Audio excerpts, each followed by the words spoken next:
Hello YouTubers, Keanu Dave again. Today I decided to do something a bit of a different review, and no, this is not an action figure review because of the figures you see in the background. Or I'm going to do a review about basically telling about Doctor Who's history, about an ending, like you could say. This will be known as a beginning and ending of an era review. Today, we start off with a beginning of an era review, which features will be about. I will be doing a review on Peter Davison's first season, season 19. So yeah, and so we'll begin. And so yeah, we will begin. Okay, let's begin. Enough said, let's get on with it. So basically, let's go into the history about this new era. Basically, the new era began in Tom Baker's final season, which is season 18, when John Nathan Turner was announced to take over as the producer for the show for 1980, after Graydon Williams left the show in early 1980.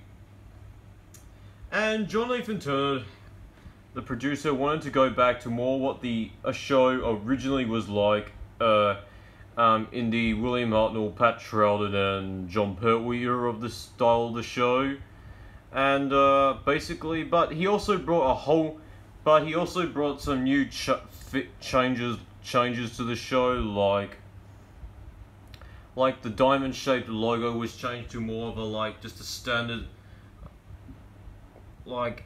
outer space theme logo with the Doctor, with the intro appearing in outer space, with the Doctor's face appearing in and out, which worked very well, and changing the theme music, giving it more, which made the show's theme song sound, which gave it. No, sorry, what I'm trying to say is giving the show more a new theme song, which was the theme song that was used from Tom's final season right up until Colin Baker's first season, which became one of the most iconic theme songs in the show's history. And so what John Nathan Turner, not only was John Nathan Turner change the theme song and the design of the logo, he also decided that he also wanted the Doctor to be lacking common sense and being more vulnerable again, which he decided to start off with season 18, and to have companions help the Doctor along the way, which Tom Baker was really unhappy about, because during seasons 15 to 17, Tom's Doctor was actually regarded as a Doctor that did all things on his own, because Tom was making it more like his show.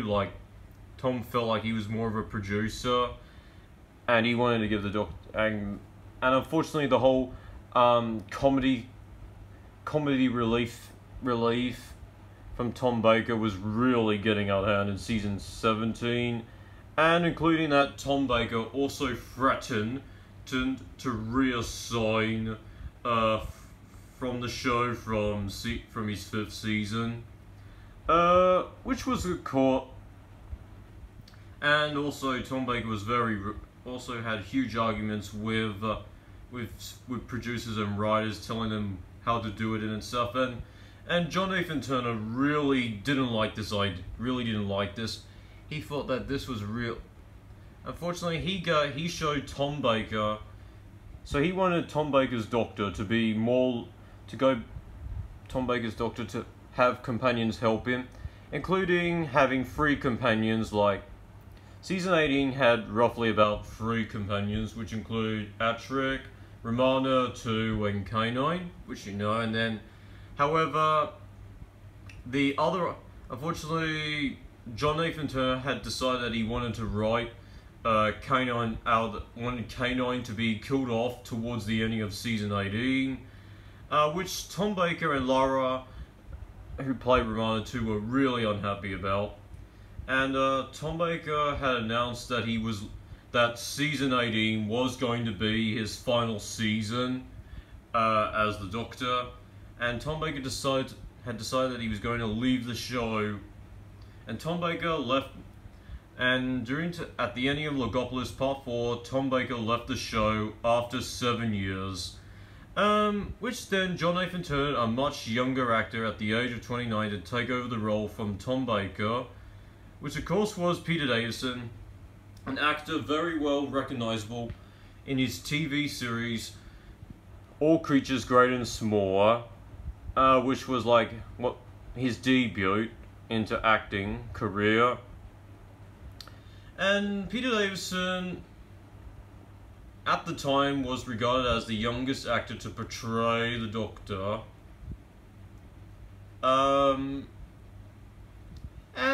Basically, Peter Davison's Doctor brought more of a whole new look to the show, sort of like Matt Smith's Doctor did with Series 5, and honestly, and we're edging our teeth thinking how was he going to go with taking over from Tom Baker, who is the longest serving actor to portray the Doctor on screen of 7 years and 7 seasons and 185 episodes altogether, if you count Shudder.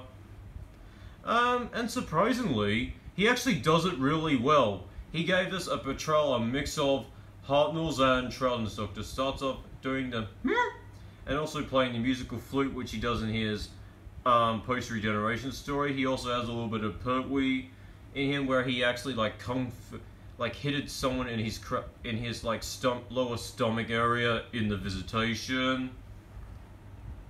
And Peter Davison's also gained a new costume was completely different from his predecessors, which include Peter Davison actually even said in interviews that he wanted to dress like an Edwardian cricket man, and he wanted to know what it looked like. So there were some early sketches for his cricket outfit. Originally, he was going to wear a creamy-coloured cricket safari jacket, and then it was changed to a cream-coloured frock coat. And yeah, that's how. And I think the frock coat does a much better job matching with the cricket jumper and the trousers and the shoes, which works pretty well. And basically, but he still continued the Edwardian themed dress sense like his predecessors. His shirt also has question marks on the sides of his collar, which was introduced in Tom Baker's final season, which you could on Tom's shirt lapel, sides of Tom's shirt lapel in season 18. Except the question marks on these shirt lapels are more red than the ones that were seen in season 18. And yeah, and basically we had a lot of great villains and some return of old favorites. We got the return of Anthony Ellsmaster, who appeared in 2 stories of season 19, one in Davison's post-regeneration story and one in the season 19 final. And we also got the Marius Snake, which was a really fantastic looking creature. I know that a lot of and we also got the return of the Cybermen, which was a really unexpected return to the show's events history, which was shocked that the Cybermen were returning to the series, because they were not seen since Tom Baker's first season as the Doctor, and yeah, that worked surprisingly well. And to be honest, I really enjoyed season 19. I thought it was a fantastic season. I know that Time Flight was a really pretty downright shit story, but I actually enjoyed the first 6 stories of season 19. I really enjoyed Catch the Valva, Fort of Doomsday, Kinder, Visitation, Black Orchid, and Earthshock. And I gotta admit, hands down, Catch the Valva, and Black Orchid are really underrated stories for what they are. They deserve more appreciations. I also really enjoyed Kinder, which is a really fantastic story for what it is. It's very freaky looking, it's very dark, it's got that really horror theme to it, and works surprisingly well for 4 parts. I know the biggest nitpick was probably like the Mario Snake being a huge puppet, but if you go for like the special edition version of the episode and prefer to have and turn on the CGI effects on the bonus features for the DVD, the CGI effects for the snake works really better and it gives the snake more realism, which works surprisingly well. And including Earthshock, which is my favorite. Before I go into Earthshock, I also really love Black Orchid. And that one really worked for 2-parter. It had such a plot twist theme to it, which is something we hadn't had since William Hartnell's first season in his 3rd story, The Edge of Destruction, which I really loved that. And I really adore Earthshock, which is my favorite story out of season 19. Such a fantastic story. The Cybermen are just brilliant, and their design is absolutely fantastic. Considering I adore the 80s design, I see that as the most iconic look to the Cybermen. And the ending part where Actra gets blown up at the end was that was a real shock. Which is regarded as the most tragic kill-off of Companion. Which is probably the most tragic kill-off of a Companion we've had since the Daleks' Master Plan in the William Hartnell era. And now for Davison's Doctor. Davison's Doctor while he was really young and energetic, he did have a bit of grumpiness like Hartnell, but was a bit of an action hero like John Pertwee at times, but also a kind-hearted father figure like Charlton's Doctor. And his personality consists that he's very vulnerable, very down-to-earth like a human, feels like that he's like a human, and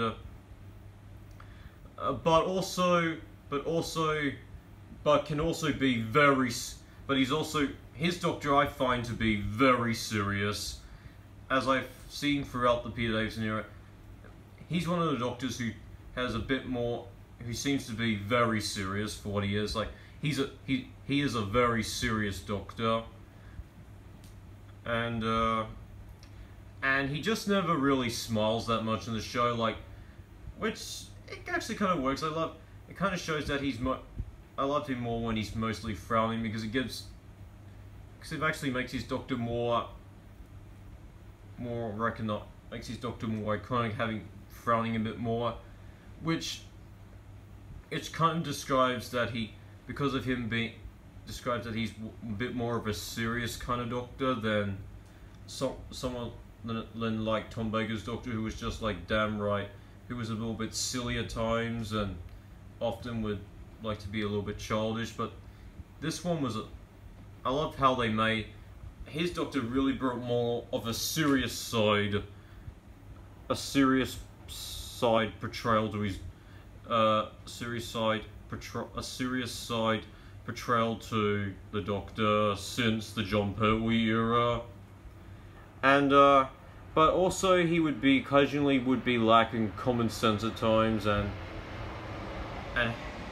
wouldn't always be in control of his situations and the sense of his companions being in danger since the Pat Troughton era. And honestly, the Amphial's Master works really well with Davison's Doctor. You can see like a huge bit of rivalry like we see them like sometimes they're acting like allies, sometimes they're acting like enemies, which is something that hasn't been seen since the John Pertwee era, which that works really well. And yeah, and honestly, what do I think? As I said before, I really enjoyed season 19.